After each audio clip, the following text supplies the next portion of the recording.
ngani ya Megi ma the voices ndio safuta kuisofa kwake. If Megi wants to stand on its own, adi ndio imapa yoka. Isiye nizibeza funding, izizibangira zintu yoka. Isawa ligire government tukipa sandala. Palibe akulowelera nkhani za bungwe la Megi. Awa MCP akujipanga chintu chikuti chikhale ngati chipikitiro chifukwa chake lero mayi osasamba uchama bwera kunena kuti AI bunge la Megi ili mukulowelera apa anayamba kulowelera atu bunge la Megi ndi Lazarus Chakwera adalichotsa ku office yake ku plant alili pay litamuyinisa su chisankhocho iye nkulithamangitsa plant atakhale nalo pafupi ndi bunge la Megi ili chankusankhapo nzimayi wa women wing MCP women wing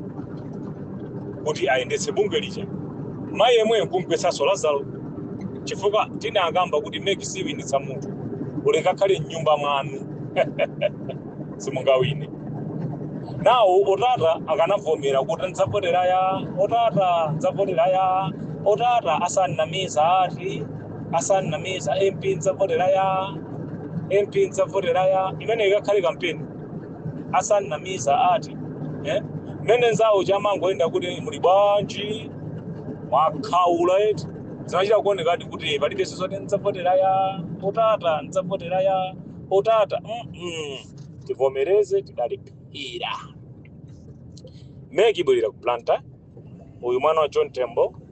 contract yake akumaliza olata chita makani cha mtundu wanji the new chairperson wa Megi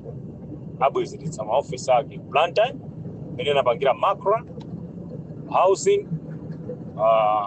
ndiye na usio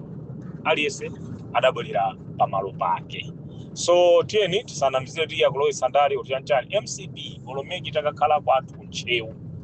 MCP sikawine olomegi takhala mu nyumba mwali chali chimwendo banda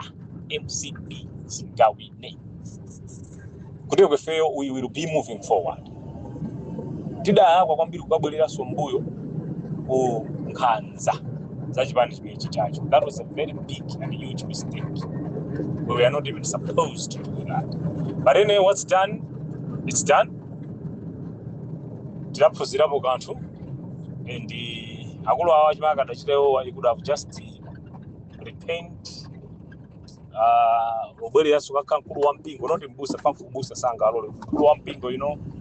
yeah something like that so that akadakutano kandi chintu chinaili chooneka what will happen so yeah